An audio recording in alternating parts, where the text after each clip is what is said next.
ini dijelaskan mempraktekkan dhamma sesuai dhamma.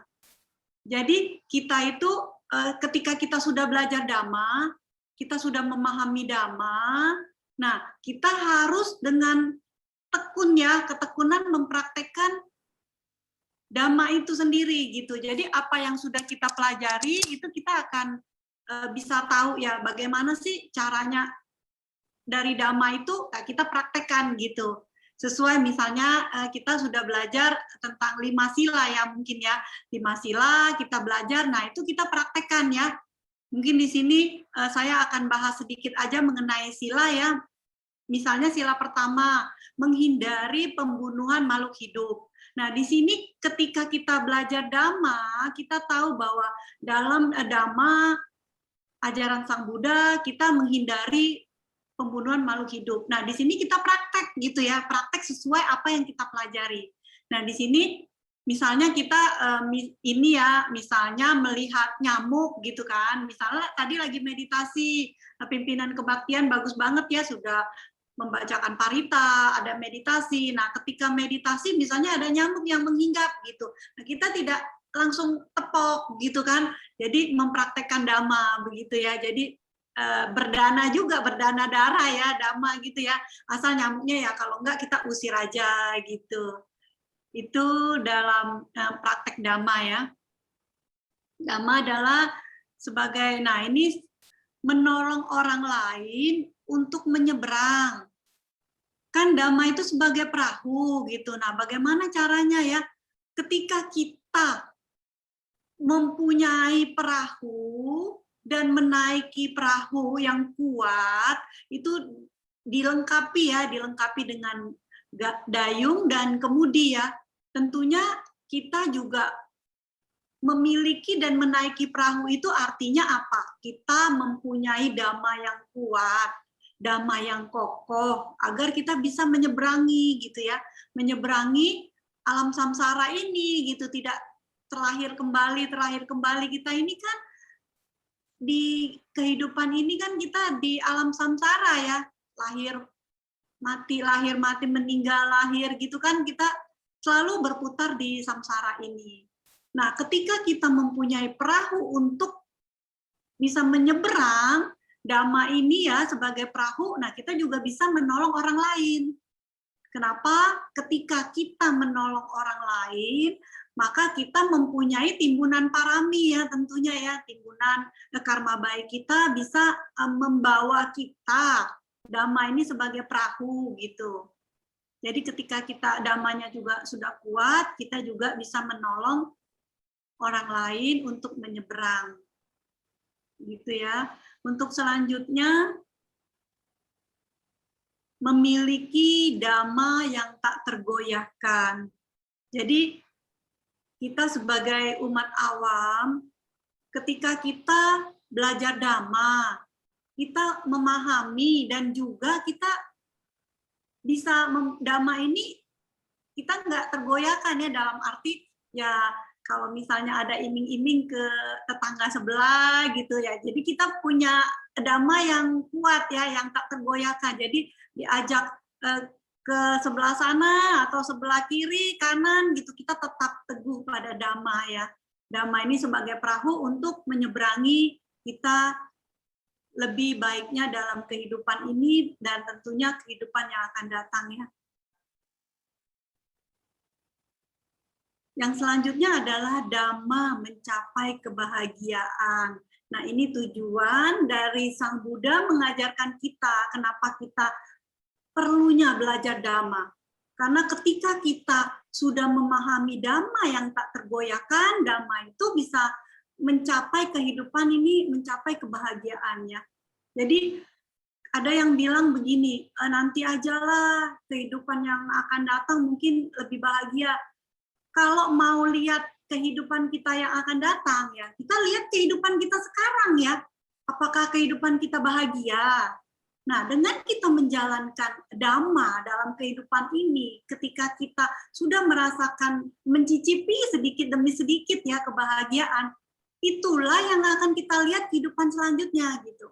Kalau kita mau lihat nih, siapa sih kita kehidupan yang lalu, kita bisa lihat kehidupan kita sekarang. Oh, saya sudah mengenal Dhamma, berarti kehidupan yang lalunya saya ini orang baik, gitu, orang baik yang udah mengenal Dhamma. Nah, makanya di kehidupan sekarang kita mengenal Dhamma lagi, gitu. Ya Bapak Ibu yang ada di wihara ya, mungkin saya di sini nggak ketemu langsung, tapi secara virtual, ini adalah suatu karma baik ya, suatu karma baik hingga kita bisa bertemu ya walaupun via virtual ya. Tentunya ada hubungan karma gitu. Sehingga kita bisa bersama-sama Bapak Ibu semua kebaktian di wihara, saya di rumah gitu bisa membabarkan Dhamma dengan diskusi Dhamma ya kepada Bapak Ibu semua. Ini adalah suatu timbunan karma baik kita ya, hingga bisa bertemu. Jadi Dhamma ini membawa kebahagiaan pada saat sekarang dan nantinya gitu. Jadi kita kalau mau lihat nih kehidupan kita nantinya seperti apa, kita lihat kehidupan kita sekarang. Sekarang kita sudah bertemu Dhamma, mempunyai timbunan karma baik hingga bisa bertemu dengan Dhamma. Jangan sia-siakan kesempatan kita untuk belajar dan memahami Dhamma yang tak tergoyahkan. Begitu ya. Untuk selanjutnya, di sini dari Dhammapada 2, halaman 82, bagaikan danau yang dalam. Danaunya dalam ya, airnya jernih dan tenang. Demikian pula batin para orang bijaksana menjadi tentram karena mendengarkan Dhamma. Jadi Dhamma sebagai perahu ini ya benar-benar penting ya untuk kehidupan kita. Karena dengan Dhamma yang membuat batin kita itu bisa jernih dan tenang gitu ya, dengan menjadi tentram ketika mendengarkan Dhamma begitu. Nah, saya akan masuk nanti bagaimana sih caranya kita bisa Dhamma gini ya, Dhamma yang bisa kita praktekkan dan juga bisa kita pelajari gitu ya. Di sini ketika kita kehidupan ini ya, kita harus mempunyai goal. Goal itu dalam arti kehidupan kita ini untuk apa sih gitulah. Mau kemana kita gitu kan, di dalam pikiran kita udah tahu, oh ya kita ini kehidupan ini saya bercita-cita akan mencapai nibbana. Boleh ya, karena semua ajaran Sang Buddha mengatakan tidak ada pilih kasih, semua bisa mencapai kesempurnaan, bisa mencapai nibbana, harus dengan tekad ya, kita mempunyai tekad, oh ya di kehidupan ini saya akan lebih baik, kehidupan ini saya akan melatih kesadaran gitu. Kenapa kesadaran ini dilatih ya? Karena membuat bahagia ya, bahagia. Nah, di sini dikatakan Sang Buddha ya, melatih kesadaran itu bagaimana caranya? Dengan meditasi. Semua mungkin tadi yang sebelum ini juga udah latihan meditasi ya.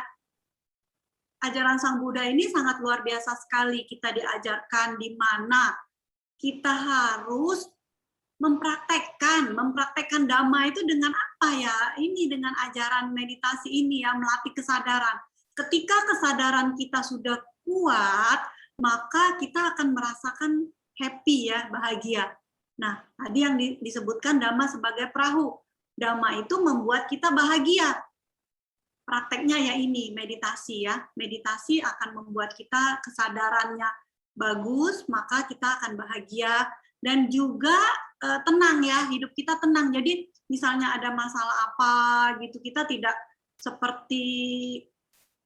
tergoncang ya. Jadi ya tetap sedih gitu, ada masalah pastinya ya. Semua orang juga kalau ada masalah pasti sedih. Nah, tapi tidak berlarut begitu. Sedih dan bisa menghadapinya dengan lebih memahami bagaimana caranya gitu ya. Nah, di sini yang tadi saya katakan, kalau kita dalam belajar Dhamma ya, belajar teori, Prakteknya apa? Yang seperti tadi juga ini ya, meditasi, praktek meditasi. Nah, ini ya praktek meditasi. Kita lihat nggak sih ini bapaknya, ibunya, anaknya. Ketika meditasi mukanya gimana? Mukanya semuanya kayaknya tenang gitu ya, damai gitu. Anaknya yang kecil aja tuh senyum-senyum gitu. Tandanya meditasi ini membuat kita itu lebih memahami dalam diri kita ya. Dalam diri kita ini ya, lebih memahami dan juga membuat kita tenang, hidupnya damai, begitu ya. Di sini saya mau bahas mengenai perbedaan dua kaca ya. Perbedaan dua kaca nih. Di sini kan ada kaca yang pertama nih. Kaca yang pertama, kelihatan nggak Ibu Bapak kacanya itu nembus ya ke dalam ya. Nembus ke dalam tuh kelihatan rumahnya bagus gitu, dalamnya bersih gitu kan. Ini kira-kira enak nggak dilihat? Enak ya, kayak tenang gitu, kayaknya di dalamnya bersih. Nah, sama yang satu ini, nah kacanya gimana? Kelihatan nggak di dalamnya? Nggak kelihatan ya. Pilih yang mana Ibu Bapak? Yang sebelah kiri atau yang sebelah kanan? Tentu semuanya bilang, oh ya enakan yang sebelah kiri, jadi rumahnya bagus, kelihatan. Nah, begitu juga dengan praktek dhamma kita gitu ya. Kalau kita belajar dhamma kan kita praktek. Bagaimana prakteknya? Kita melihat ke dalam diri gitu. Ketika meditasi tujuannya apa? Melihat batin ya. Dalam diri kita ini. Kalau misalnya kita bisa melihat nih di dalam diri kita, itu pada saat terjadi masalah, misalnya orang marah ke kita gitu, kita bisa lihat nih, wah ternyata ada orang marah, sudah ada bentengnya gitu ya, sudah ada bentengnya, jadi kita mau menimbulkan marah juga nggak jadi gitu. Jadi dalam ajaran Sang Buddha itu dikatakan begini, ketika orang marah ke kita, apa yang orang lakukan ke kita itu adalah karma dia. Sedangkan apa yang kita lakukan terhadap dia itu adalah karma kita terhadap dia. Jadi ketika kita mendapatkan marah dari orang, ya kita tidak membalas lagi, tandanya kita tidak membuat karma baru. Jadi karma kita berhenti di sana. Oh ya sudah, malah kalau bisa nih baiknya gini, terima kasih kamu sudah membuat karma buruk saya berbuah satu gitu, tapi tidak membuat karma buruk yang baru ya. Kita hanya stop sampai di situ ya sudah diterima gitu. Misalnya di perusahaan bos kita lagi marah-marah nih, pandemi misalnya lagi kondisinya kurang baik, dimarah-marahin ya udah kita terima gitu ya. Jadi dengan kita menerima, kita menjadi tidak membuat karma buruk yang baru dan menghentikan produksi karma buruk yang sudah ada gitu. Jadi yang karma buruk kita yang tadinya sudah ada kan muncul, sudah stop gitu, udah lunas begitu ya. Malah kita berterima kasih. Itu kalau misalnya kita diterapkan ya. Jadi kaca ini, perbedaan dua kaca ini sangat penting. Kenapa dibilangin bisa sebelah kirinya itu bisa terang gitu, karena apa? Karena dilap ya. Kalau kaca kan dilap dengan kain. Kalau batin kita dilap dengan apa gitu? Batin kita dilap dengan meditasi. Jadi kita kondisikan meditasi nih pagi hari bangun tidur dan malam hari sebelum tidur ya. Saya juga mempraktekkan meditasi setiap harinya bangun tidur 1 jam, bisa kadang misalnya ada waktu bisa 2 jam, dan malam hari sebelum tidur 1 jam. Tapi bagi pemula, itu usahakan misalnya 15 menit dulu. Boleh ya 15 menit dulu, nanti ditambah gitu, ditambah lagi. Itu sangat baik sekali. Nanti Ibu Bapak, saudara-saudara semua merasakan ya, ketika kita sudah maju dalam kesadaran yang sudah kuat, itu batinnya udah ngerasa banget gitu loh. Udah seperti yang kaca ini ya. Jadi kalau tiap hari kita bersihin, kacanya itu kan tiap hari bersih gitu. Jadi bisa melihat ke dalam batin sendiri gitu. Kecuali nih yang sebelah kanan kacanya nggak dibersihin sama sekali, nggak pernah dilatih, nggak pernah dibersihin, nggak pernah dilap, itu akan seperti itu. Kita nggak bisa melihat dalam diri kita gitu. Yang tahu dalam diri kita ini siapa? Diri kita sendiri ya. Sebenarnya yang membuat kekotoran batin kita sendiri, yang bisa membersihkan kekotoran batin ini ya diri kita sendiri gitu. Tidak ada yang bisa membuat diri kita ini suci ya, kecuali diri kita sendiri ya. Gitu dari yang kaca ini. Nah, kemudian ini dari Dhammapada 79. Ia yang mengenal Dhamma akan hidup bahagia dengan pikiran yang tenang, orang bijaksana selalu bergembira dalam ajaran yang dibabarkan oleh para Arya. Di sini juga digambarkan seorang yang sedang meditasi ya. Jadi Dhamma ini menuntun kita sebagai perahu. Agar apa? Agar kita hidup bahagia. Seperti itu ya. Nah, ini saya ada, ini bunga apa ya? Bunga mawar ya. Di sini Ibu Bapak semua tahu ya ini bunga mawar. Karena ini posisinya jauh ya di Bali ya, saya ingin mempersembahkan bunga mawar ini secara virtual ya, secara virtual kepada ibu bapak yang mungkin yang suka bunga, ibu-ibu ya, ibu-ibu, tante-tante, ya remaja juga gitu, adik-adik ya, mohon diterima secara virtual ya, jangan ditolak ya walaupun dengan virtual ya. Happy nggak kira-kira terima bunga seperti ini? Tentu saja ya, tentu kita happy ya. Nih, saya ada, ini bunga ini ya, saya mau kasih tahu kenapa saya mempersembahkan bunga ini ya. Di sini ada, biasanya kalau bunga mawar ini, itu kan biasa suka ada duri kan, di ininya ya, ada duri ya, duri-duri gitu ya. Nah, bagaimana caranya kita memetik bunga mawar ini agar tangan kita tidak terluka gitu. Bagaimana caranya? Yaitu kita dengan ini ya, dengan sati ya, dengan perhatian. Seperti juga dalam praktek meditasi, kita ketika kita memegang ini dengan sembarangan gitu kan, misalnya megang begini, tangan kita tertusuk duri, tangan kita bisa berdarah. Ya, seperti itu karena saya sendiri pernah sih tertusuk bunga ini kelihatannya bagus banget ya, cantik banget gitu, tapi banyak durinya gitu. Dalam kehidupan ini juga seperti itu. Jadi kita di ajaran Sang Buddha itu dibilangnya kita ini harus penuh perhatian gitu, penuh perhatian dalam segala hal.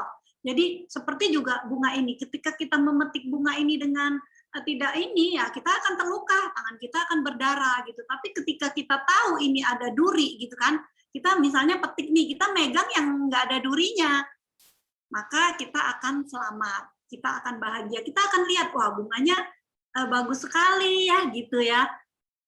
Nah begitulah maksudnya dalam sati ini sangat penting. Sati ini perhatian di dalam meditasi ya, meditasi. Ya, ini diterima ya bunganya secara virtual dari saya khusus untuk ibu-ibu yang suka bunga gitu ya, adik-adik semuanya. Nah, di sini ada gambar happy ya. Happy. Kira-kira seneng nggak sih ibu-ibu ngelihat gambar ini gitu kan? Kenapa dibilangin kita harus happy? Karena apa? Ketika kita bahagia, ketika kita happy, itu yang di sekeliling kita ya, di sekeliling kita itu juga merasakan kebahagiaan kita.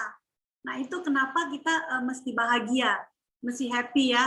Di pagi hari ini, apalagi tanggalnya udah tanggal bagus ya, 12, bulan 12, 2021. Harus bahagia gitu, pagi hari kita bersyukur gitu, bersyukur dikasih kehidupan satu hari lagi untuk kita bisa berbuat baik. Makanya kita harus bahagia gitu, bahagia untuk diri kita sendiri dan juga untuk orang lain ya. Tentunya ketika kita bahagia, kita senyum aja, kita senyum kepada orang lain. Kita dibalas senyum nggak sih? Dibales pastinya ya. Jadi misalnya kita pagi-pagi omitofo gitu ke wihara udah senyum gitu. Nah, itu membuat diri kita ini bahagia ya. Ketika kita bahagia, orang yang di sekeliling kita juga ikut bahagia. Ya, makanya ini sangat penting ya. Bahagia ini sangat penting karena untuk menjalankan kehidupan satu hari ini lebih bermakna gitu. Besok gimana? Besok bahagia lagi ya, bersyukur lagi gitu ya. Jadi bisa setiap harinya kita bisa bahagia. Nah, ini di sini ada ini foto saya ya, waktu saya ikut Vipassana. Saya ingin berbagi kepada Ibu Bapak semua. Vipassana itu adalah retret ya, retret di mana kita masuk 10 hari gitu, misalnya ada yang 3 hari, ada yang 5 hari gitu kan. Kita masuk ke retret ini, terus kita melaksanakan meditasi ya. Di sini juga ada, nah ini waktu saya retret di Balerejo ya dengan Bante Utamo. Di sini kenapa saya menampilkan foto ini, karena saya dari ajaran Sang Buddha itu dianjurkan sekali untuk kita mengikuti retret ya. Ini dari Anguttara Nikaya 4 halaman 138 dikatakan, retret itu seperti apa? Ada 4 macam nih tipe orang yang retret ya. Yang pertama adalah seseorang yang melakukan retret melalui jasmani. Jasmani tetapi tidak melakukan retret melalui pikiran. Jadi di sini apa ya? Seseorang itu pergi ke tempat retret yang tadi saya udah kasih foto ya. Jadi kita ini, misalnya saya pergi ke tempat retret gitu ya, belajar latihan gitu, latihan meditasi, Vipassana gitu. Tapi saya tidak melakukan retret pikiran, yaitu apa? Pikiran saya mengembara ke duniawi. Misalnya saya mikir, aduh nanti kalau pulang dari tempat ini, saya kepengen makan bakso yang enak gitu. Misalnya kepengen makan apa ya, di Bali ini banyak babi panggang misalnya gitu ya. Udah mikir, nah itu tandanya kita tidak melakukan retret melalui pikiran.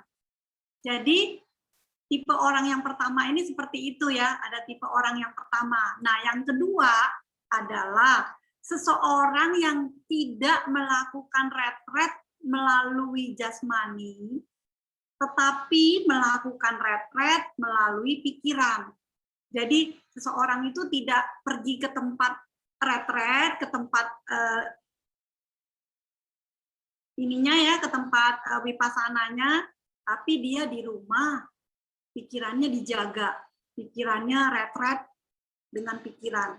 Jadi tidak mengurangi nafsu-nafsu indria, misalnya pengen shopping nih, jalan-jalan, udah akhir tahun gitu kan, mau jalan-jalan, tapi dia nggak mikirin gitu, malah dia di rumah latihan meditasi, di rumah juga membaca buku dhamma gitu. Ini retret melalui pikiran ya.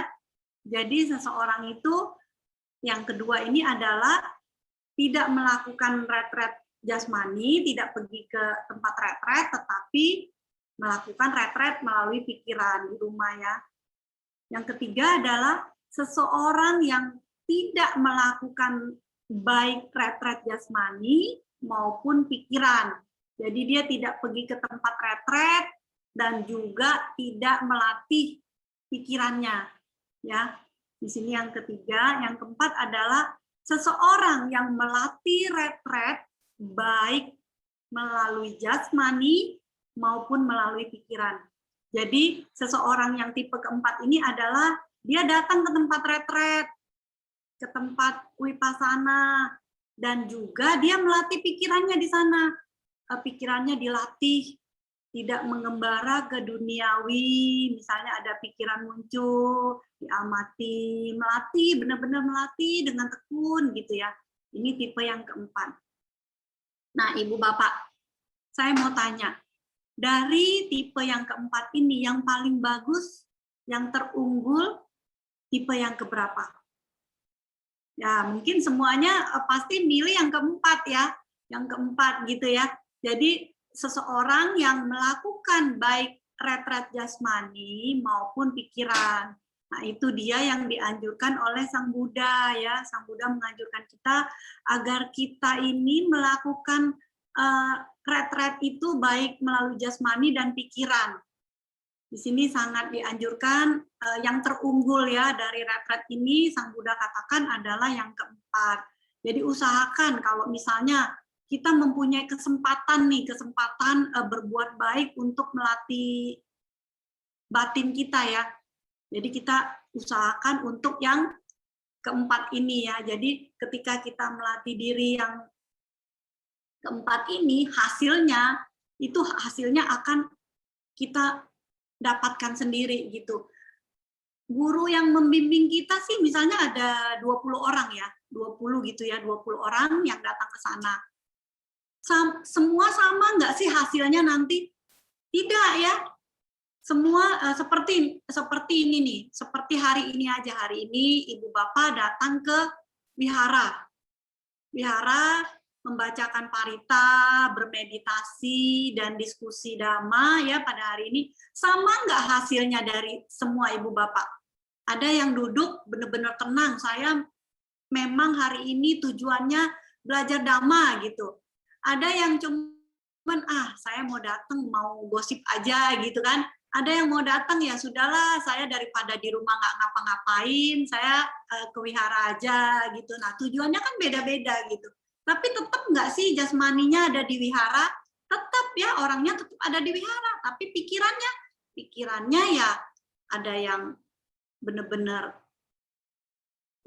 untuk tulus dengan dhamma gitu ya, belajar dhamma gitu. Ada yang pikirannya mengembara ke duniawi. Nah, begitu juga dengan retret ini ya. Jadi dalam kehidupan ini dimanapun, bukan hanya di retret saja gitu loh. Di wihara, di mana kita juga bisa melatih pikiran kita ini agar bisa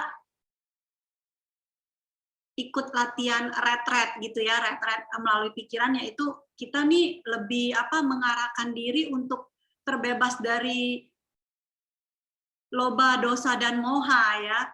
Jadi dari keserakahan, kebencian, dan juga kebodohan batin. Jadi pikiran kita diusahakan untuk dikikis ya pelan-pelan ya. Seperti itu. Nah ini keyakinan. Kenapa dikatakan sang dhamma sebagai perahu ya? Keyakinan seperti apa sih yang harus kita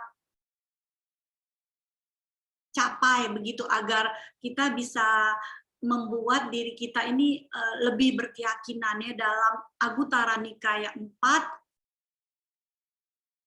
di halaman 202. Dan siapakah orang yang baik? Dalam Tathagata mengatakan, Sang Buddha mengatakan, siapakah orang yang baik itu gitu.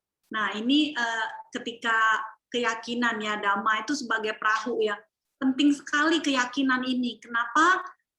Ketika kita mempunyai keyakinan, dhamma yang tadinya yang kita sudah pakai untuk menyeberang sebagai perahu itu lebih kuat lagi ya, kokoh jadinya ya. Di sini siapakah orang yang baik? Yaitu seseorang yang memiliki keyakinan. Nah, di sini seorang yang memiliki keyakinan, memiliki rasa malu, rasa takut, dan terpelajar, bersemangat, penuh perhatian, dan bijaksana. Ini disebut orang yang baik. Itu ya, dalam ajaran Sang Buddha, kita yang paling utama itu memiliki keyakinan. Ketika kita sudah memiliki keyakinan, yang lainnya kita bisa pelajari lagi ya, bisa kita praktekkan begitu. Menjadi orang yang baik ya. Ketika kita menjadi orang yang baik, tentunya kebahagiaan akan muncul dalam diri kita sendiri ya. kita jadi lebih bahagia, happy dalam hidup ini gitu. Ini ada suatu cerita. Ini ada satu cerita ya, Ibu Bapak mohon didengarkan, mungkin ini sangat bermanfaat sekali. Ini ada suatu cerita ya yang sangat menarik. Impian seorang anak ingin menerbangkan pesawat dan meletakkan bintang di atas awan agar berguna untuk banyak orang. Tapi ketika dia gagal dan diketahui ibunya, dia malah takut ya. Takutnya ibunya tidak mendukung dia, malah marah gitu kan. Nah, akhirnya ketika dia didukung oleh ibunya, dia juga lebih semangat ya, lebih semangat untuk mencapai apa yang dia impikan. Tapi ketika dalam meraih impian itu tentunya ada rintangan dan halangan ya yang datang, dan tapi anaknya itu tetap berusaha untuk mencapai impiannya itu bagaimana caranya. Dan dengan dukungan ibunya tentunya dia akan lebih bersemangat ya, lebih bersemangat dan juga tidak putus asa ketika melihat teman-temannya yang sudah jauh ya di atas awan, dia masih berusaha. Dalam meraih impian tentunya banyak tantangan, rintangan yang dihadapi. Namun kita harus tetap berpikir positif ya, bagaimana caranya dalam meraih impian itu. Dan ketika kita berpikir positif, tentunya ada hal-hal yang membuat kita bisa meraih apa yang kita impikan. Nah, di sini anak ini bersama ibunya berusaha kembali menerbangkan pesawatnya, dan apa yang dia impikan ditunjuk di sana gitu. Dan ternyata terakhirnya dia berhasil menerbangkan pesawat. Wah, ternyata bisa di atas awan, dan ibunya juga merasa bahagia sekali ya. Di sini ketika sampai di atas awan, dan anak pun harus ingat apa tujuan akhirnya, yaitu mengambil bintang dan menerbangkan dan meletakkan bintang itu di atas awan. Ketika dia berhasil meletakkan di atas awan, dia juga melihat teman-teman yang lainnya juga bersama dia meletakkan di atas awan. Ini ceritanya happy ending ya. Dia bersama ibunya menggapai impiannya dan bintangnya bercahaya, bisa berguna untuk banyak orang. Nah, ibunya juga di sini merasa bahagia sekali ya. Cerita ini happy ending dan bisa menjadi motivasi ya untuk kita semua.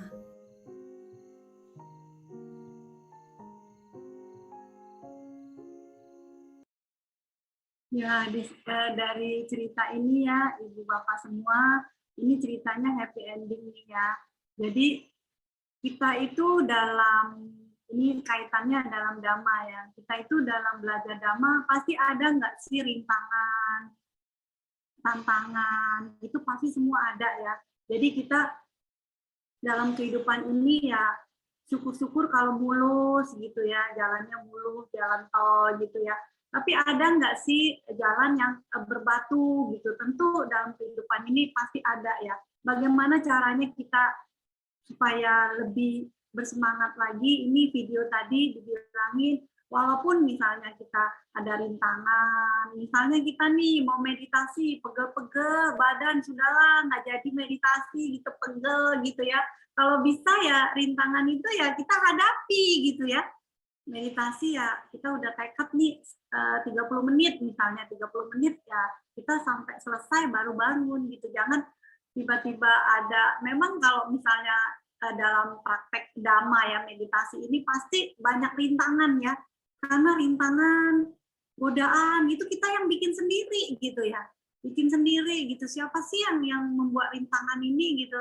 Tentunya semua orang maunya ini ya, maunya kalau duduk meditasi langsung tenang gitu ya, langsung happy gitu kan, maksudnya gini. Nah, tapi kan tergantung dari kehidupan yang lalunya. Kalau misalnya kehidupan yang lalu kita memang sudah pernah belajar meditasi, kehidupan ini ya kita bisa tinggal lanjut gitu ya.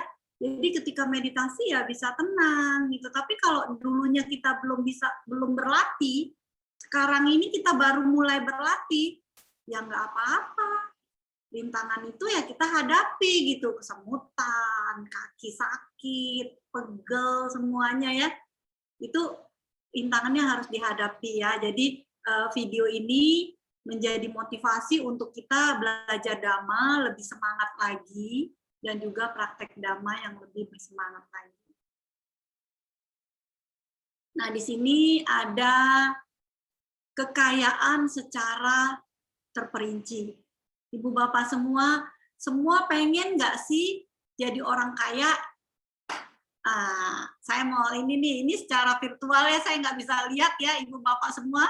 Kalau misalnya ada yang, oh ya saya mau jadi kaya gitu ya, bisa angkat tangan nih semuanya ya, angkat tangan ya, mau jadi kaya. Saya nggak lihat ya, tapi dalam diri sendiri pasti bertekad, oh ya saya kepengen nih menjadi orang yang kaya. Kaya dalam apa? Dalam Dhamma. Kaya dalam apa? Dalam materi semuanya ya. Ini jadi ada satu persatu saya bahas ya di sini ya. Yaitu yang pertama adalah kekayaan keyakinan. Nah, di sini tadi yang ibu bapak yang mau kaya semuanya, yang pertama adalah kekayaan keyakinan yang terpenting dalam ajaran Sang Buddha di Agutara Nikaya 7 dalam halaman ke-6. Ya, kekayaan keyakinan itu sangat penting. Kenapa?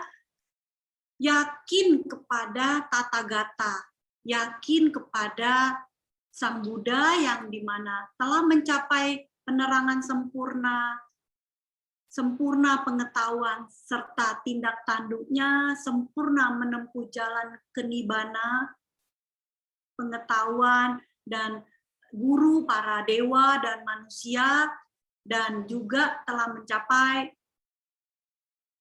kesempurnaan. Ya, di sini kita harus kekayaan keyakinan ini sangat penting.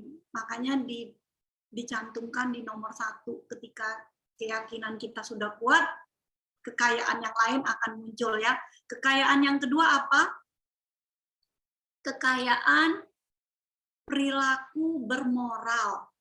Nah, di sini kekayaan perilaku bermoral itu apa? Yaitu ketika seseorang sudah menjalankan sila, kita umat awam, putu jana, ini ada 5 sila ya yang harus kita jalanin. Ini kita sebagai umat awam ini sedikit loh 5 sila, kalau para biku kan banyak ya 276 ya gitu ya.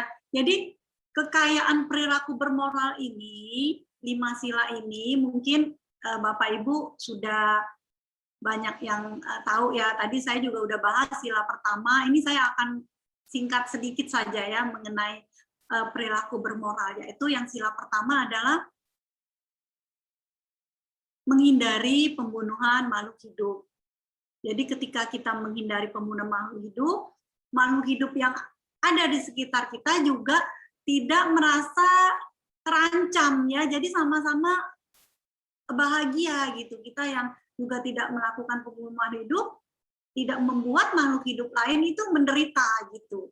Jadi ini perilaku bermoral yang menjadikan suatu kekayaan. Ya, kekayaan yang kedua adalah menghindari mengambil barang yang tidak diberikan. Ketika kita tidak mengambil barang yang tidak diberikan, maksudnya orang lain nih, kita tidak mencuri barang orang lain tidak disakiti ya, tidak disakiti ya, akhirnya sama-sama bahagia ya. Jadi kekayaan moral ini untuk sila kedua itu penting ya. Yang sila ketiga, tidak menghindari perbuatan asusila yang salah. Di sini ketika kita melakukan sila yang ketiga, kita tidak menyakiti suami orang lain atau istri orang lain, ya kehidupan kita akan bahagia gitu. Yang keempat adalah menghindari ucapan yang tidak benar ya. Di sini juga termasuk gosip ya. Gosip, ucapan yang tidak bermanfaat, itu termasuk ya dalam perilaku bermoral ini. Jadi kita sama-sama membina diri kita untuk menghindari gosip juga ya, agar kita lebih bahagia. Kan kita misalnya tidak gosipin orang, kita nggak merasa nanti orang itu tahu nggak ya saya ngomongin dia gitu kan. Nah jadi kita juga lebih bahagia, jadi nggak punya tekanan, aduh nanti dia jadi musuh saya nggak gitu ya gitu. Jadi yang sila kelima adalah menghindari minuman memabukkan yang dapat menyebabkan lemahnya kesadaran. Di sini ketika sila yang kelima ini dilanggar, bisa melanggar yang sila yang lainnya loh, misalnya bisa membunuh, gitu kan kesadarannya nggak ada, mabuk gitu kan. Jadi kalau orang mabuk bisa nggak sih membunuh? Bisa gitu, karena dia nggak sadar ya. Bisa nggak sih mencuri? Bisa gitu kan. Langgar yang sila ketiga bisa, berbohong bisa gitu. Jadi sila yang kelima ini sangat penting karena apa? Bisa melanggar sila-sila yang lainnya. Gitu ya. Untuk yang kekayaan perilaku bermolar ini yaitu menjalankan sila. Yang ketiga adalah kekayaan rasa malu. Nah, di sini sangat penting sekali. Ketika kita mempunyai rasa malu, malu apa? Malu berbuat buruk melalui pikiran, ucapan, maupun perbuatan. Jadi kalau, aduh saya malu deh nanti kalau misalnya saya mencuri gitu, kalau ketahuan saya malu gitu. Nah ini kekayaannya, termasuk kekayaan dalam ajaran Sang Buddha. Jadi kekayaan punya rasa malu itu penting sekali. Kita nggak bakalan ngelakuin hal-hal yang buruk kalau kita sudah malu gitu. Kalau orang bilang gini, kenapa memang malu saya mencuri gitu ya, kalau ketahuan kan malu ya, maksudnya kita mencuri, aduh malu nih, ntar kalau ketahuan kita belum ada akibat yang lainnya, misalnya digebukin gitu kan, kalau nyolong sepeda motor misalnya ya, motor gitu kan, kalau ketahuan ya digebukin masyarakat lah gitu. Kalau bisa sih malu gitu, malu kalau ketahuan gitu. Jadi tidak melakukan pencurian itu gitu ya. Jadi aman ya semuanya juga karena malu nggak ngelakuin hal-hal yang jahat gitu, yang buruk gitu ya. Yang keempat adalah kekayaan rasa takut. Nah, di sini takut apa? Takut kalau saya itu berbuat yang tidak baik.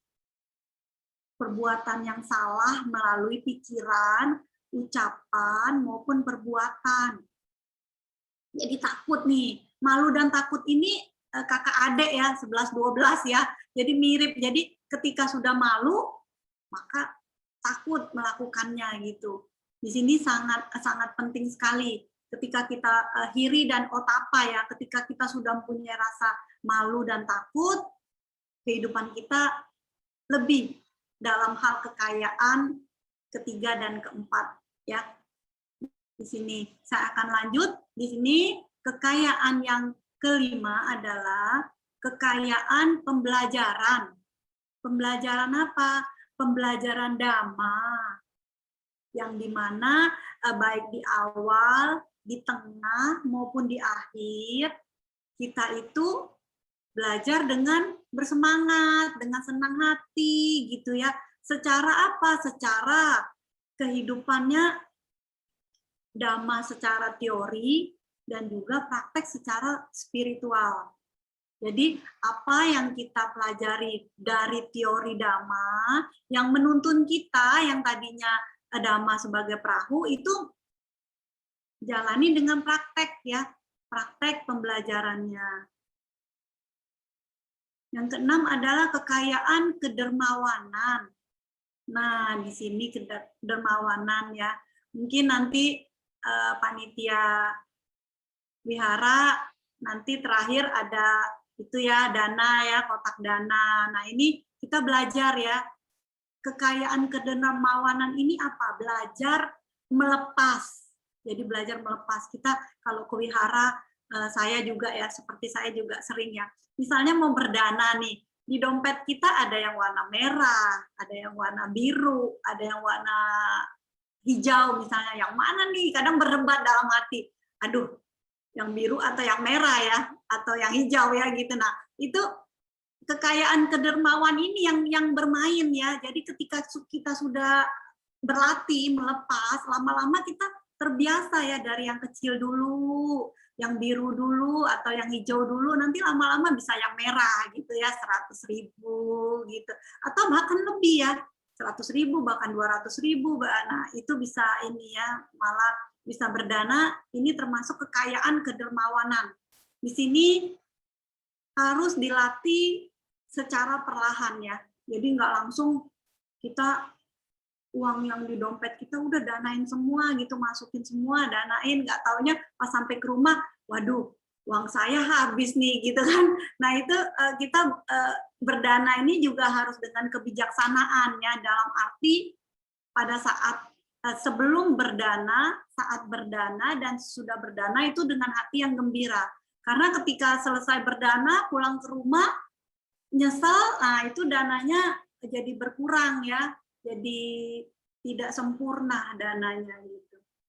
Itu yang keenam ya, kekayaan kedermawanan.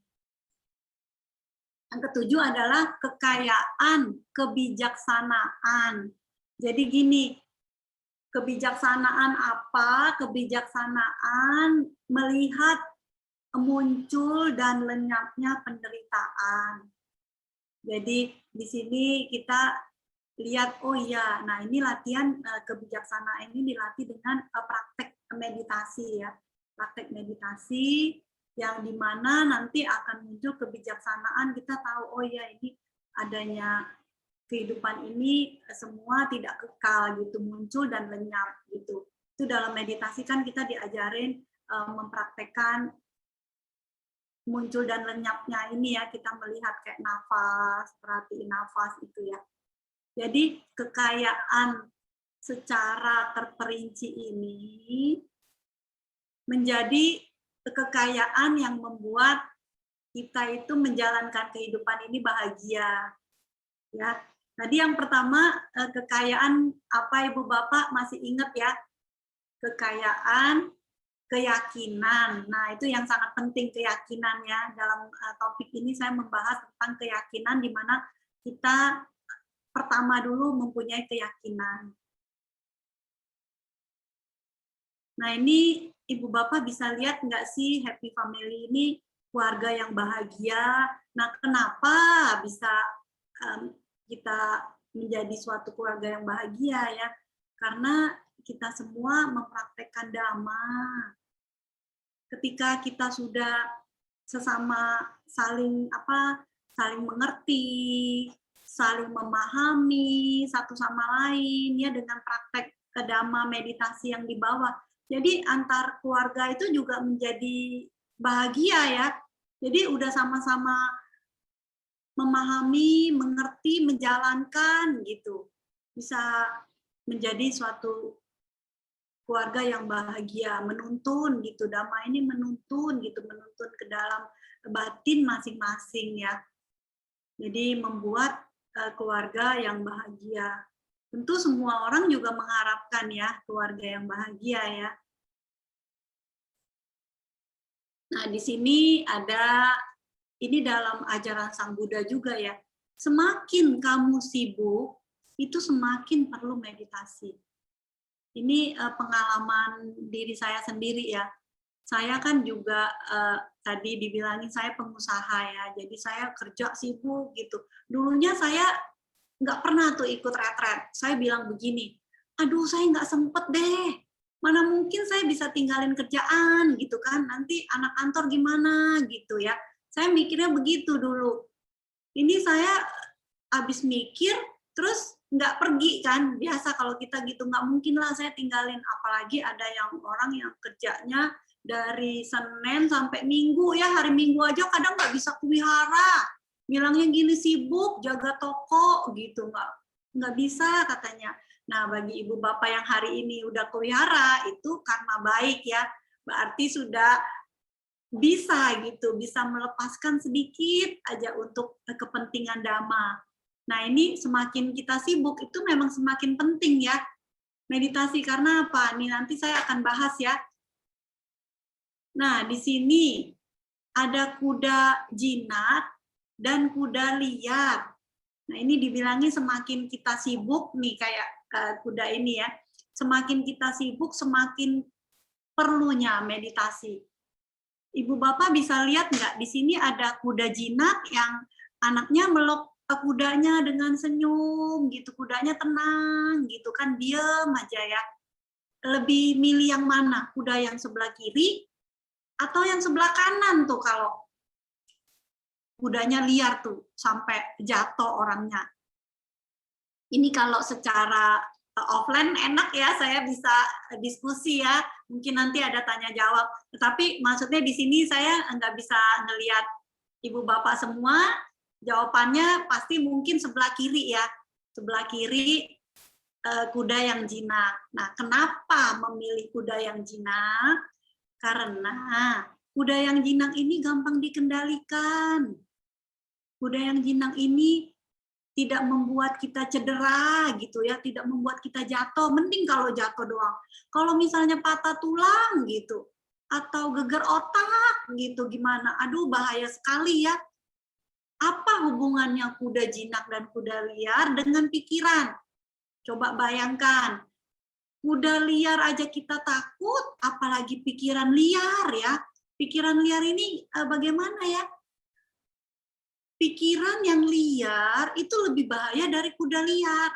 Kenapa dikatakan seperti itu? Karena gini, pikiran kita ini kan, coba kalau kita meditasi duduk aja, pikirannya langsung kan mikir yang enggak gitu, mikir yang ini, mikir yang itu. Seperti juga kuda liar ini gitu, pikiran itu mengembara gitu. Nah, kenapa pentingnya menjinakkan pikiran? Ya tujuannya ini, supaya kita tidak terbawa ke samsara ya, lingkaran samsara ini ya, kita terus lahir, meninggal lagi gitu. Ketika pikiran kita sudah tenang, nah ini penting untuk pikiran tenang ini ketika kita akan cuti cita untuk saat kita meninggal. Itu penting banget. Nanti mungkin ini waktunya sudah nggak waktunya udah habis ya, jadi mungkin saya akan bahas nanti kalau saya diundang lagi tentang kematian ya. Kematian itu saat kita menjelang kematian penting banget untuk melatih pikiran.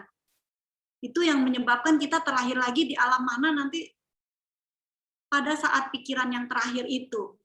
Gitu. Jadi di sini kuda jinak dan kuda liar ini tentu semua orang milih yang kuda jinak. Seperti juga pikiran. Pikiran yang terkendali, pikiran yang bisa membuat kita tenang. Semua orang juga mau ya. Bagaimana caranya kita melatih pikiran kita dengan meditasi ya, praktek dhamma, teori dhamma, dan meditasi ya. Nah, ini langkah-langkah menumbuhkan keyakinan. Yang pertama adalah gampang banget ini ya, belajar dhamma gitu, mempunyai kesempatan untuk belajar dhamma. Cepet ya kita gambarnya ini ada orang yang lari ya. Kenapa dibilangin? Karena waktu ini berjalan cepat. Ini udah mau akhir tahun ya, akhir tahun 2021, udah mau 2022 gitu ya. Kita cepat gitu, cepat berlari, cepat-cepat belajar dhamma gitu, mumpung ada kesempatan. Kesempatan kita nih terlahir sebagai manusia sudah mempunyai karma baik yang luar biasa ya. Belajar dhamma, sudah mengenal dhamma lagi dalam kehidupan ini. Kita ke wihara, sudah mengenal dhamma.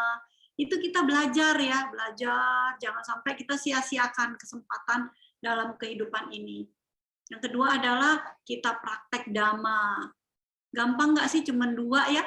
Cuman 2, keyakinan belajar dhamma, prakteknya dengan apa? Praktek sila, menjalankan sila, yang tadi dibilangin kekayaan yang terperinci yang tadi ya. Terus udah gitu, ya meditasi ya, ujung-ujungnya meditasi ya. Meditasi apa? Membersihkan batin kita ya, kekotoran batin yang seperti kaca tadi ya. Kaca yang di kiri, yang kanan, tentunya kaca yang bersih yang kita mau. Yaitu kita harus membersihkan batin kita ini setiap hari ya. Ini mungkin yang terakhir dari saya, dari Dhammapada 102, daripada 1000 bait syair yang tidak bermanfaat, adalah lebih baik satu kata Dhamma yang dapat memberikan kedamaian kepada pendengarnya. Jadi kita belajar Dhamma ini juga bisa bermanfaat untuk diri kita sendiri dan juga orang lain ya. Demikian sharing pagi dari saya. Semoga dapat bermanfaat bagi kita semua. Sabe sata bawantu sukitata. Semoga semua makhluk berbahagia. Saya kembalikan kepada pimpinan kebaktian. Mungkin ada tanya jawab. Silakan. Terima kasih. Omitofo. Terima kasih Ibu Juliana, pembabaran Dharma yang cukup luar biasa, pemahamannya yang luar biasa juga. Semoga bermanfaat bagi kita, terutama yang umat-umat di Bali ini, Bu Juliana. Tadi Bu Juliana, maaf, telah membabarkan semuanya, tapi ada istilah begini, Bu, nggak kenal tapi kita nggak dekat. Iya kan? Nah, tadi Ibu cuman memberitahukan. Ini kalau saya mau tahu, Bu, mungkin umat-umat di sini nggak mau kenal lebih dekat sama Ibu gitu. Iya kan? Ibu ini asal dari mana gitu, Bu? Tadi belum diberitakan asalnya. Terima kasih, Bu. Terima kasih ya, Romo. Saya asal dari Jakarta. Saya tinggal di Jakarta dan saya seorang ibu rumah tangga, mempunyai anak 2, juga saya seorang pengusaha, ya begitu ya. Ada lebih lengkap lagi apa ya? Saya biasa di wiharanya wihara Theravada ya. Tapi saya biasa diundang juga di Mahayana, Budayana, begitu ya. Gitu Ya. Romo dari saya. Terima kasih, Bu. Ya, bagi kita mau Theravada, Mahayana, Tantra, Ya. tetap ajaran Buddha, Bu. Ya, benar. Intinya ajaran Buddha, Bu. Iya, benar. Ya, mungkin dari teman-teman yang ada di Budayana Budi Center Bali ini, kami memberikan kesempatan untuk berdiskusi dengan Ibu Juliana. Tempat dan kami persilakan.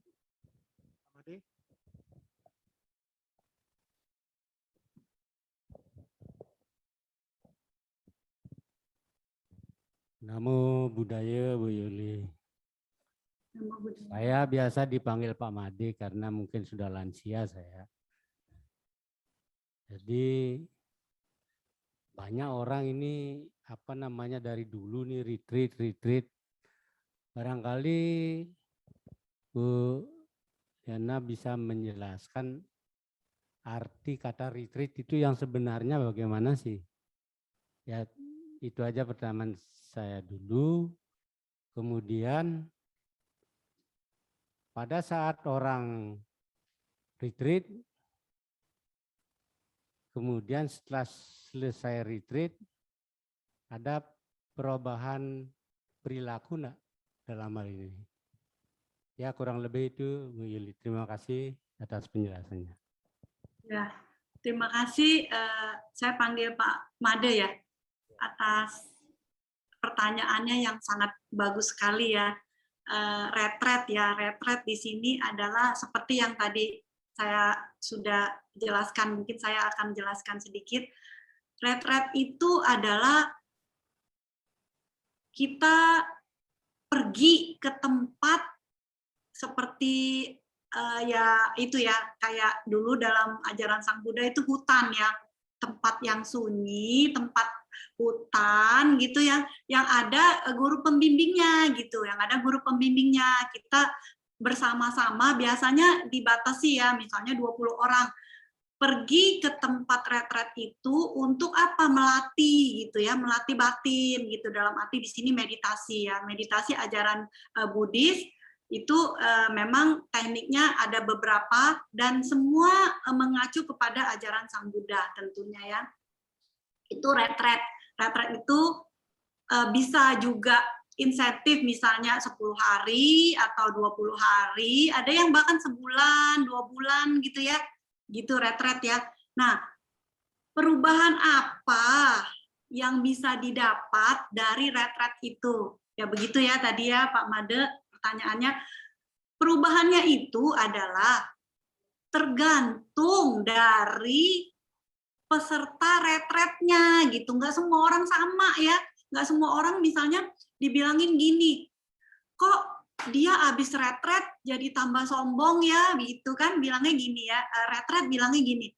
Ada yang bilang gini, habis pulang retret bilangnya gini, saya nih sudah pernah retret 2 kali di situ gitu. Nah itu kan kecuali dia yang mengajak temen ya, perubahannya mengajak temen berarti memberi semangat kepada temen, boleh gitu ya. Tapi kalau misalnya menjadi sombong atau lebih ke arah yang membuat jadi seolah-olah oh yo saya pernah nih gitu, ini perubahannya malah membuat perubahan yang tidak baik ya, itu yang berarti retretnya ada yang salah ya, mungkin bukan gurunya, bukannya dari teknik yang dia iniin, mungkin ada yang tidak sesuai ya begitu. Perubahan yang sebenarnya adalah ketika retretnya benar, menjalankan semua yang tadi melalui jasmani maupun pikiran. Jadi pikiran kita ini diarahkan ketika retret, diarahkan yang benar, itu akan membawa diri kita ini berubah menjadi lebih baik gitu, lebih baik dalam hal apa semuanya, lebih sabar, lebih bisa menerima, bisa melepas gitu ya. Jadi Dhamma ini menuntun gitu. Semuanya baik gitu. Jadi semuanya jadi baik gitu, bisa membuat suasana batin kita ini menjadi lebih tenang gitu. Dan tentunya mengarah ke bahagia gitu. Jadi Dhamma ini sebagai perahu yang dibilangin topik saya, Dhamma sebagai perahu, ya ketika mengikuti retret ini tentunya mengharapkan suatu kemajuan ya, kemajuan dalam Dhamma begitu. Begitu ya jawaban dari saya, Pak Mada, mudah-mudahan terjawab. Ya, terima kasih Bu Yuliana ya.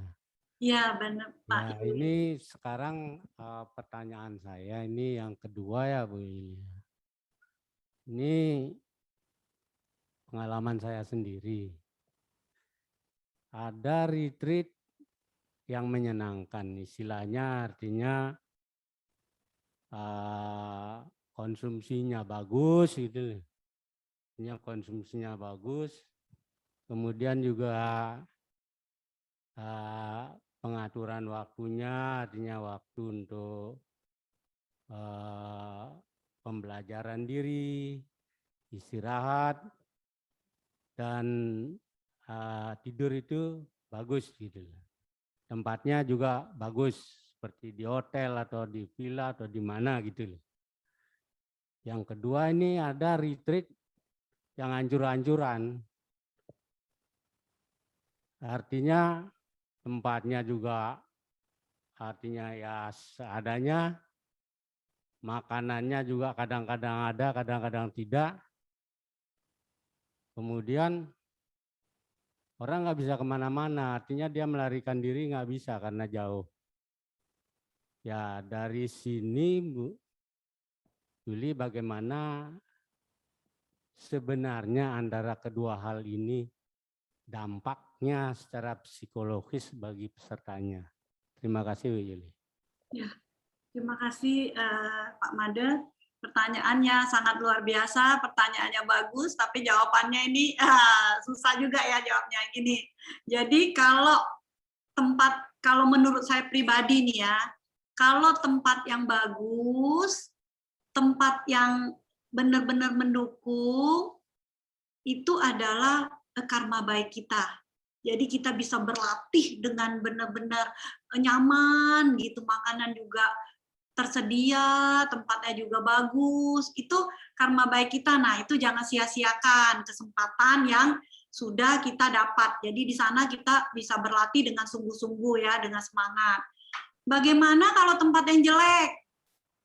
Dalam arti kita sudah mendapat kesempatan retret aja, itu udah karma baik gitu ya. Kalau misalnya tempatnya jelek, tempatnya kurang bagus, ya kita terima saja, namanya kita juga mau latihan gitu kan. Kalau kita bisa menerima bahwa tempat ini jelek, tempat ini kurang memadai, makannya kurang baik, itu kita menjadi latihan ya, latihan untuk kita gitu. Soalnya saya pernah mengalami gitu. Jadi ketika saya menganggapnya ini tempatnya kurang beruntung nih buat saya, tapi ya udah saya jalanin.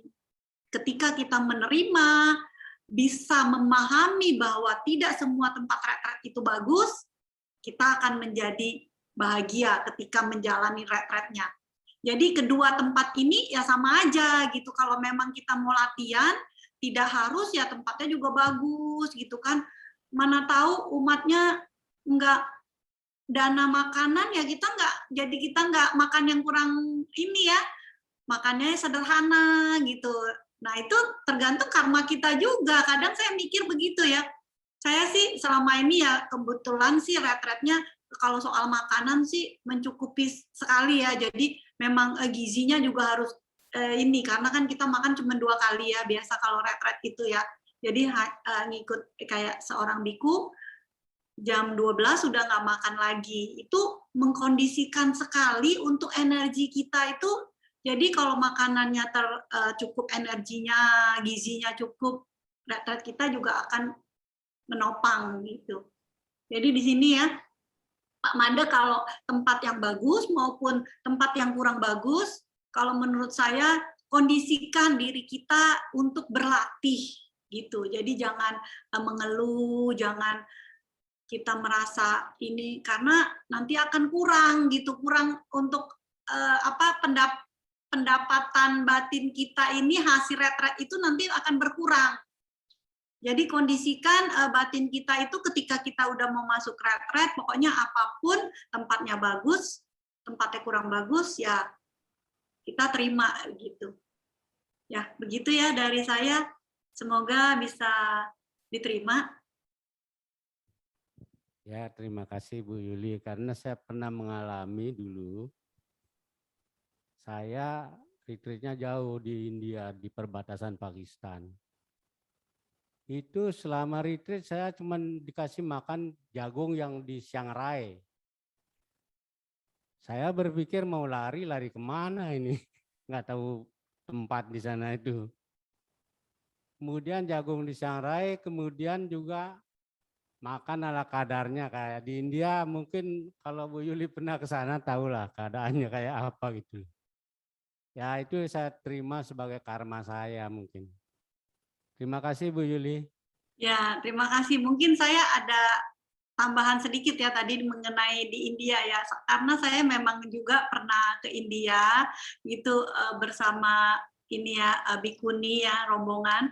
Nah kebetulan ya memang saya ya mungkin ini yang dibilangin ya karma baik saya. Jadi kita memang perginya itu berkunjung ke tempat-tempat yang memang tinggalnya di hotel gitu kan, maksudnya tempat meditasinya juga memadai. Tapi kita kalau lihat di perjalanan itu memang di India itu sangat menyedihkan ya. Jadi kehidupannya sangat-sangat sederhana dan juga ya seperti yang dibilangin tadi ya Pak Made ya, mungkin ada kurangan makanan yang kalau ikut retret ya saya terus terang belum pernah sih retret yang makan gitu ya. Jadi ya mungkin bisa itu ya, jadi seperti yang Pak Made bilang, menerima ya, menerima jadi bisa kita lebih memahami dhamma ini, oh ya ini loh yang seperti duka, ini loh gitu, makanan seadanya gitu kan, gitu aja ya.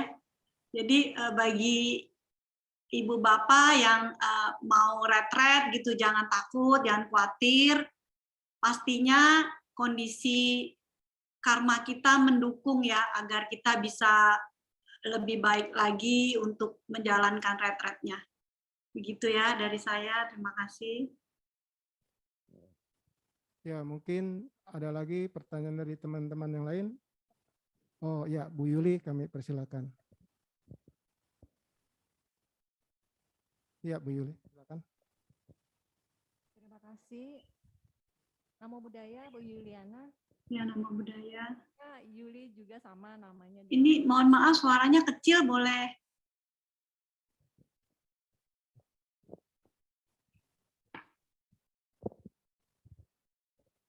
Nama budaya Bu Yuliana. Ya, nama budaya. Iya, selamat siang. Saya Yuli, namanya sama juga dengan Bu Yuliana. Begini Bu, tadi kan disampaikan bahwa setiap kita berbuat kebajikan ataupun praktek dhamma itu selalu menemukan suatu mungkin banyak ya kerikil-kerikil yang harus dihadapi di depan. Itu bagaimana ya caranya untuk menumbuhkan semangat atau tekad kita pada saat kita ingin berbuat kebajikan tapi selalu saja karma buruk kita yang terus berbuah, yang bisa bikin semangat kita down lagi, mental kita jadi drop lagi kayak gitu, Bu Yuliana. Jadi mohon tipsnya dari Bu Yuliana. Ya, terima kasih kepada Ibu Yuli ya, namanya sama, pertanyaannya bagus sekali gitu. Ya, dalam melakukan kebajikan ataupun ini tentunya ya, dalam kehidupan ini pasti menemukan kerikil-kerikil dan juga apa ya, suatu yang kadang kita merasa kok saya sudah berbuat baik, tapi kok banyak bencana juga yang menimpa saya gitu. Ini kenapa? Nah, kita supaya kita tidak down ya, kita yang sudah mengenal Dhamma, itu kita tahu adanya karma ya. Jadi karma itu perbuatan kita yang lalu itu akan berbuah di sekarang, atau misalnya perbuatan kita sekarang dalam kehidupan ini berbuah juga dalam kehidupan ini, atau bisa juga tidak berbuah ya. Nah, itu kita pahami bahwa ada perbuatan yang lalu berbuah di kehidupan sekarang. Jadi walaupun kita sudah menjalankan kehidupan ini dengan baik, tapi kok masih ada kerikil-kerikil, bagaimana caranya gitu ya. Nah, itu kita makanya tadi dibilangin punya keyakinan yang kuat dulu. Kalau kita udah punya keyakinan yang kuat nih, tidak akan down lagi gitu. Seperti saya sendiri ya, pengalaman saya misalnya ada yang misalnya saya berdana nih, berdana, tapi kok misalnya ada yang bilang gini, kok saya sudah berdana, tapi kok rezeki saya belum gitu kan. Nah, itu sebenarnya kita itu sudah menanam di sekarang ini, kita menanam, tapi kan buahnya nanti gitu, bukan di kehidupan ini juga bisa, tapi kan bukan saat ini juga, ada yang saat ini juga bisa berbuah gitu. Jadi kita pahami bahwa semua ini kita ada karma ya, karma jadi perbuatan kita yang lalu itu buah karma yang kita terima sekarang. Jadi kita tidak down gitu, oh ya sudah, malah kita terima gitu dengan senang hati. Kalau ketika kita menerima dengan senang hati, berarti karma yang lalu kita itu udah stop gitu ya, tidak berbuah lagi. Ketika kita down atau mengeluh, itu membuat karma buruk yang baru. Jadi kita menanam yang baru gitu. Nah, itu yang harus kita perhatiin. Jadi keyakinan kepada Buddha, Dhamma, dan Sangha itu sangat penting supaya kita tidak down dalam menjalankan kehidupan ini dan penuh dengan kerikil. Tentunya dalam kehidupan orang yang hidup itu pasti punya masalah ya. Kalau nggak punya masalah lagi berarti orangnya sudah meninggal ya. Jadi dibilangin begitu. Kerikil dalam kehidupan ini pasti ada. Bagaimana caranya kita menanggapi kerikil itu dengan sikap yang tidak membuat kerikil yang baru gitu. Jadi apapun yang terjadi dalam diri kita ya kita bisa itu yang memahami, menerima gitu dan melepaskan. Misalnya ada yang bilang gini, mungkin tidak terjadi sih pada diri kamu, jadinya kamu nggak begitu. Nah, itu kadang orang bisa begitu ketika keluarga kita meninggal, ya kita nangis gitu. Orang bilang, udah jangan nangis. Ya kamu sih enak yang ngomong, karena bukan terjadi pada diri kamu gitu. Nah, ini perlu dipahami ya. Jadi kita memahami, oh hidup ini tidak kekal, pasti orang meninggal. Ya udah kita terima, kita lepaskan gitu. Jadi kehidupan kita juga akan lebih ini. tidak akan down lagi ya. Ya mungkin ada tapi sebentar gitu, nggak orang berkepanjangan gitu. Ya, begitu jawaban dari saya ya, mudah-mudahan terjawab untuk Ibu Yuli. Terima kasih. Iya, berarti apakah kita boleh berpikiran bahwa kita harus ikhlas lah bahwa semuanya memang harus diterima dengan apa adanya begitu. Seperti itu ya Bu Yuliana. Ikhlas ya bisa ya. Enggak. Nah, ikhlas ini dalam arti gini ya, kita boleh menerima dengan ikhlas. Tapi untuk kedepannya kita tuh harus berusaha begitu. Jangan kalau ikhlas itu kan udahlah kita terima aja gitu, tapi kita tidak berusaha. Dalam ajaran Sang Buddha kita harus berusaha untuk lebih baik lagi gitu. Jadi tidak hanya sampai di ikhlas aja kita menerima ikhlas gitu ya sudah kita tidak ngapa-ngapain, enggak juga. Kita berusaha untuk lebih baik lagi. Makanya berusaha itu dalam arti gini, kita tidak membuat karma buruk yang baru, dalam arti misalnya ya, barang kita misalnya dicuri. Kita tahu pencurinya itu, wah nanti aku akan mencuri lagi barang kamu juga gitu ya. Itu jangan gitu. Jadi kita bisa menghindari, memahami, tapi kita tidak membuat karma buruk yang baru gitu. Jadi tidak menanam lagi gitu, tidak menanam benih lagi yang membuat hidup kita ini akan menderita lagi gitu. Ya sudah kita terima saja gitu. Ikhlas tapi bisa menerimanya dengan pemahaman dhamma ya. Pemahaman dhamma yang lebih bisa membuat kita itu lebih mengerti, jangan hanya ikhlas aja gitu. Kalau dalam tetangga sebelah kan mungkin ya udah ikhlas gitu, tidak ada usaha lagi gitu. Ya, begitu ya Ibu ya. Iya. Terima kasih Bu Yuliana. Terima kasih. Sudah lumayan mencerahkan.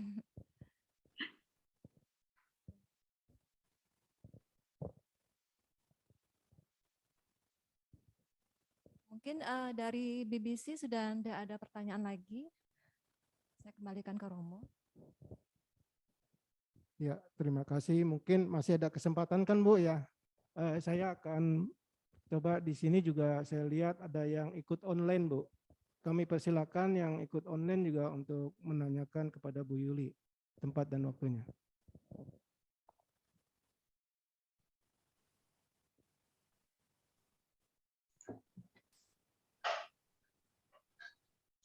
Namo Buddhaya Bu Yuli. Namo Buddhaya. Gimana teman-teman yang online ada yang mau ikutan? Bertanya, kalau saya sih belum sih. Kayaknya nggak ada Bu Yuli. Terima kasih. Terima kasih. Ya, silakan Romo, terima kasih. Nggak ada ya? Oke, terima kasih juga Mbak Cimelin. Mungkin masih ada waktu ini Bu Yuli memberikan kesempatan kepada kita, teman-teman yang lain. Yang ada di BBC masih ada? Kalau nggak ada, saya boleh bertanya Bu Yuli? Boleh. Saya mau nanya, arti dari retret dan letret itu dari bahasa apa ya Bu Yuli ya? Itu aja pertanyaan saya. Ya, terima kasih Romo pertanyaannya. Ini mungkin kalau yang terus terang ya, saya belum dari bahasa apanya saya belum ini PR juga nih buat saya ya Romo ya. PR juga nanti mungkin saya sampaikan ke Agnes ya nanti ya. Nanti saya cari gitu retret itu karena saya sendiri referensinya belum dalam ajaran Sang Buddha. Saya kemarin hanya baca di Agutara Nikaya itu ya mengenai retret, tapi tidak dikatakan dari bahasa apa gitu ya. Nanti saya sampaikan ke Agnes gitu setelah saya mencari referensinya ya. Iya, terima kasih Bu. Nih Pak Made ada mau bertanya lagi Bu.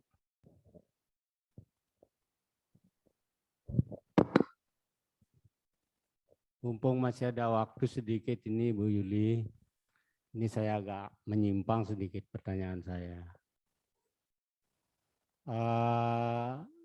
Saya ini usia saya udah 75 tahun Bu Yuli ya.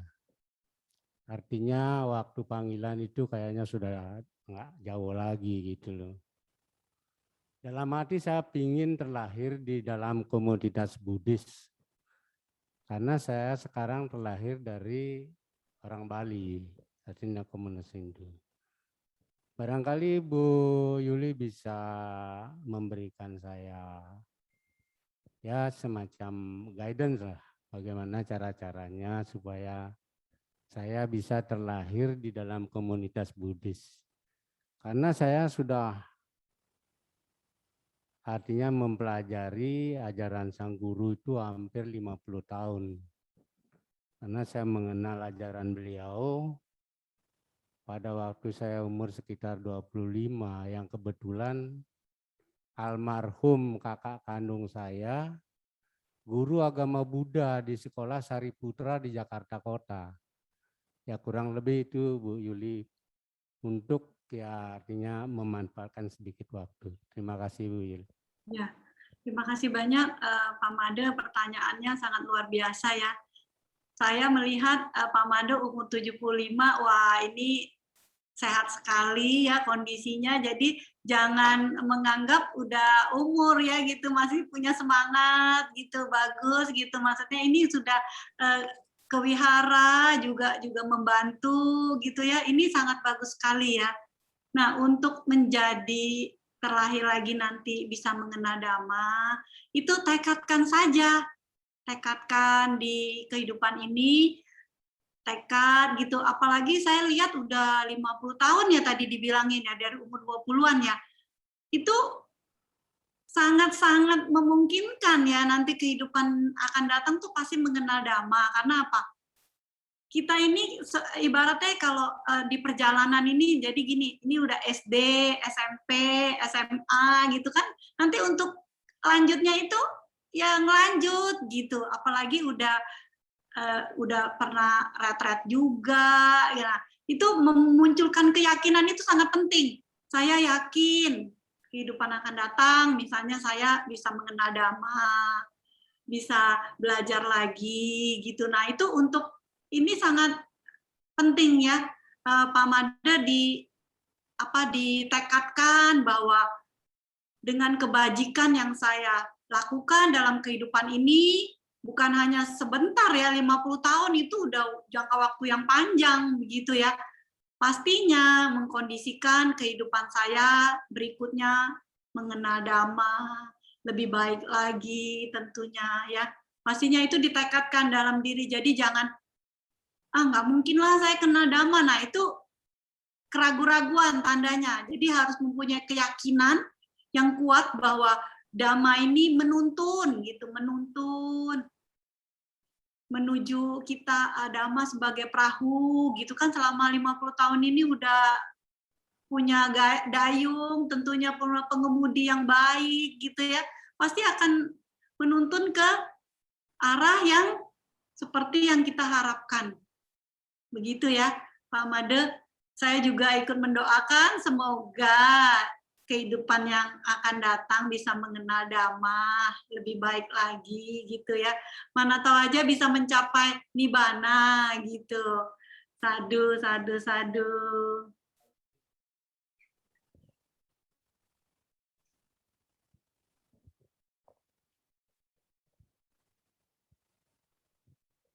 Baik, mungkin sudah cukup kali Bu ya pembabaran dharmanya. Mungkin saya juga beserta teman-teman berterima kasih atas kesempatan Ibu membimbing Dharma Budanya untuk kita yang ada di Bali ini. Romo boleh saya sebentar untuk ya, boleh. Pelimpahan jasa ya, sebentar ya. Kepada Ibu Bapak mohon bersikap anjali, kita pelimpahan jasa dengan kebajikan yang telah kami lakukan dari pagi hingga saat ini, membaca parita, meditasi, diskusi Dhamma, semoga membawa kebahagiaan dan kesejahteraan hingga tercapainya nirwana. Kami berbagi kebahagiaan ini kepada kedua orang tua, guru, saudara, sahabat, semua mendiang, semua dewa, semua makhluk. Semoga semua makhluk hidup berbahagia. Namo Sang Hyang Adi Budaya, Omitofo. Amitofo. Namo Bổn Sư Thích Mâu Ni Phật. Namo Bổn Sư Thích Mâu Ni Phật. Namo Bổn Sư Thích Mâu Ni Phật.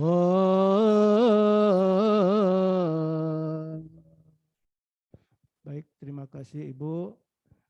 Kami persilakan Ibu untuk live, boleh Ibu.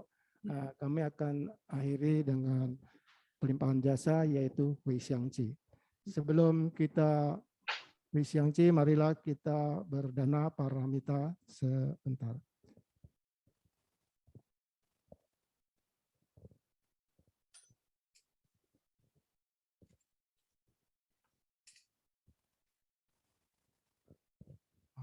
Marilah kita berdana untuk kepentingan Dharma. Semoga kita diberkahi oleh Buddha Maha Suci. Berdanalah kita semua dengan hati ikhlas rela. Semoga karma baik kita dirahmati Sang Triratna. Baiklah saudara-saudara dalam Dharma, marilah kita tutup puja bakti pagi hari ini dengan membacakan pelimpahan jasa yaitu Hui Xiangqi halaman 72.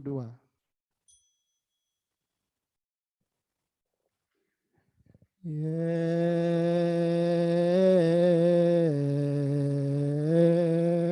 xiao san chang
Chang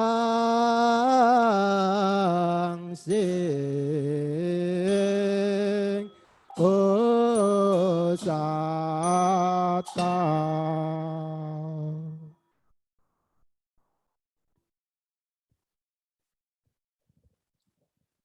Pai Ho San Pai.